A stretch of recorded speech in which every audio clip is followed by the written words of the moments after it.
Good morning, everyone. It's been a while, and we've just been kind of busy. You guys, look, I forgot to put my shoes on. Can you see my feet? I run around barefooted 99% of the time, but I don't go barefooted into the chicken coop.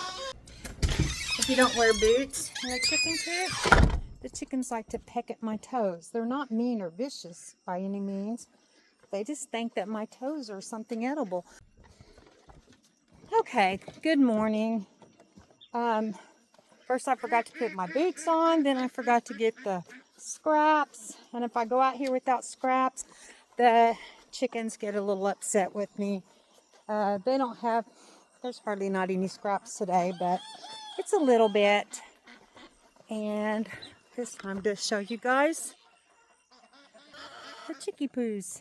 See, they all come up to I don't know why they come to that gate. I never feed by the gate. I don't want them all coming to the gate in case I have to go in there. I don't want them running up to the gate that I have to walk through. So I always feed over here, away from the gate. There we go. And guess what? We have almost completed the bins that we have in stock. We had 8 of those originally, and y'all, that plywood's not cheap, so we just kind of bought a little bit at a time as we could afford it. Also, we had the guys come down and get our fence in for us, so now we have this huge, big, nice garden area. And okay, let me show you guys real quick. I don't know why there's so many mushrooms. I guess it's the dirt we're using. But anyways, this is our fall carrots, and they're coming up already, as you can see. And then it's too early to plant the garlic.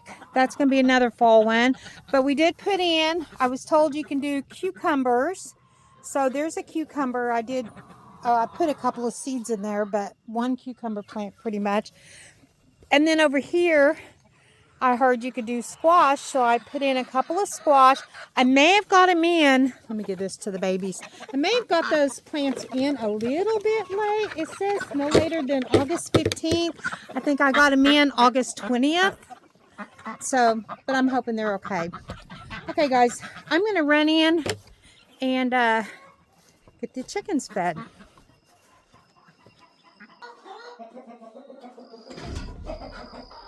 Babies.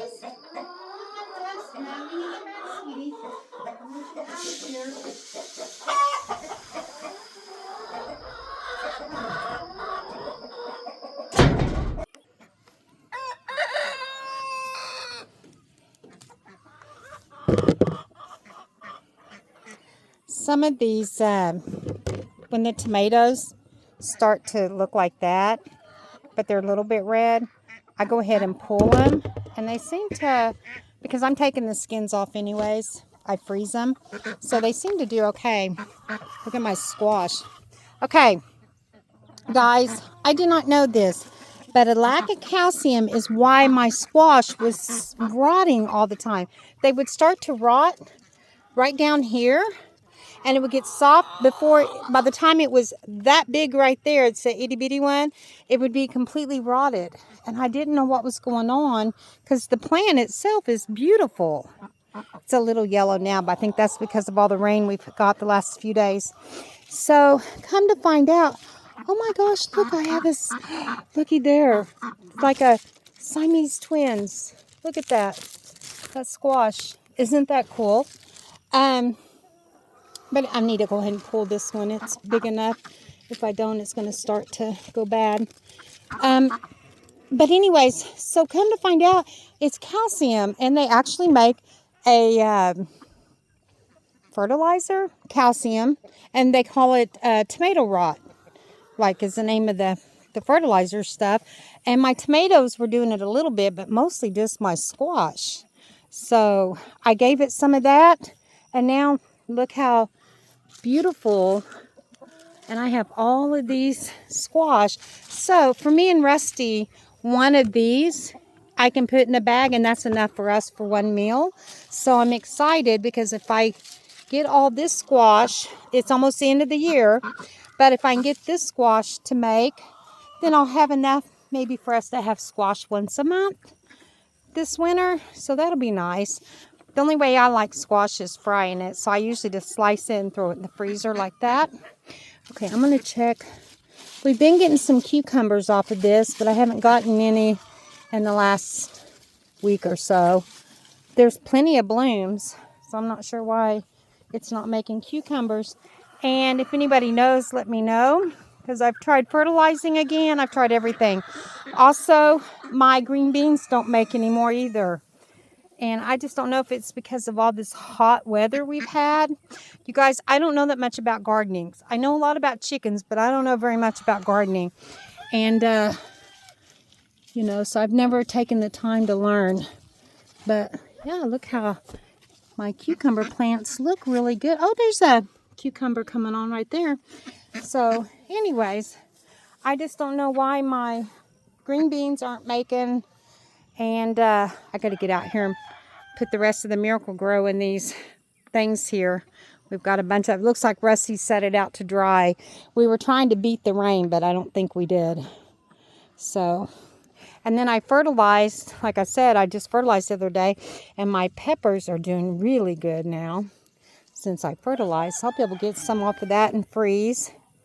And here's my banana peppers. There's one right there. The cows ate this plant, and I fertilized it, and it came back. So, and it's got a couple of peppers on it. So, that's good. This is the jalapeno. My jalapenos have not gotten very big on this plant this year. I don't know why, but I have picked a few, so that's good. Those are my chili-making jalapenos this winter. So, yeah. And then, I already showed you guys my carrots. What else did I? Oh, I showed you everything I planted. This was my lettuce and some other carrots that I had planted a long time ago, and they weren't doing very good. I don't know why. I had fertilized and everything, but then the other day I came out here and everything was gone, and then I had a whole bunch of those little green worms. That one is dead because I came out here immediately and 7-dusted it as soon as I found that. So I don't know what those green worms are. All I need to do was 7-dust it, and that seemed to have worked. I don't know where the rest of the dead ones are at, or if they escaped. But yeah, they completely, and I think that's what's been eaten on these, but I haven't seen any in here. But I 7-dusted this too. But we had a ton of rain yesterday, so the 7-dust is all gone now. But yeah, my green beans aren't doing anything. Like, this is as big as the green beans get, like the size of a matchstick. I don't know. So, do they mature out and after so long they just quit making? Is that normal? I don't know. Somebody have to tell me. Okay, guys. I really don't have a lot to put.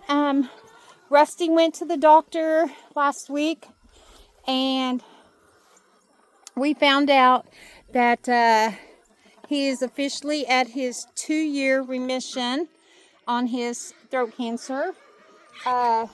His CT scan was good. His throat scoping was good. So they officially put him at the 2-year mark. And his oncologist and his ENT specialist both said that that is remarkable to get there, because this kind of cancer is real common to reoccur. But his didn't. So he's doing really good. So we've been busy with that. I've been kind of stressing over it, you know, like kind of worried about it, you know, when you try to meet a milestone and then all of a sudden I guess because so many times we've gone in thinking he was doing really good, and then, oh no, we need to put a trach in, or oh no, he needs a feeding tube or something. So I don't get my hopes up, and it's hard to. And so he's doing, had to close the gate. So he's doing really, really good. Did I take care of their water? Yeah, I did. So he's doing really good though. They officially put him at the 2-year mark. 3-year mark, there's a very, very slim chance of the cancer coming back. And if he makes it to the 5-year mark, he has no more chance of getting throat cancer again than you or I would, you know. anybody can get cancer, anybody can get throat cancer, but at the 5-year mark, it puts you back to an even playing field again. I have to watch my dog or he's going to trip me up here with his cord. Okay, he has a line over there on the ground. So he's doing really good with that. And so we're happy that he made it this far, because he's, hey, you're going to trip Mama. See the cord? I don't know if you can see it or not, but yeah, he trips me with that sometimes.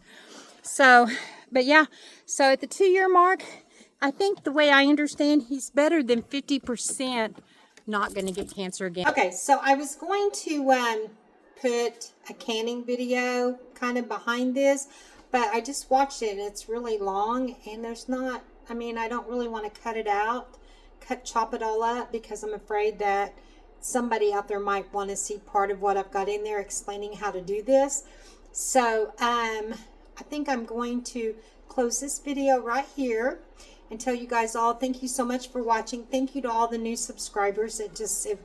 We are just so happy when we see people interested enough that they hit the subscribe button. So thank you to everyone who has already in the past subscribed, and to those who have recently subscribed. We really, really appreciate it.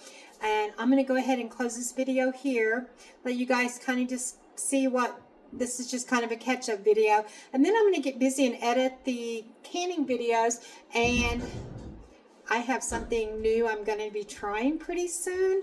So that will be coming up soon, and I'll make sure, granddaughter, I'll make sure that I do film that, because it's something I've not done a whole lot of. And we'll just see how big of a mess I make, or see if it turns out. I want to try new things. I love doing new things. So, okay, guys. Again, thank you so much for watching, and we'll see you next time on Sweet Hollow Farm Life. Thanks for watching. Bye-bye.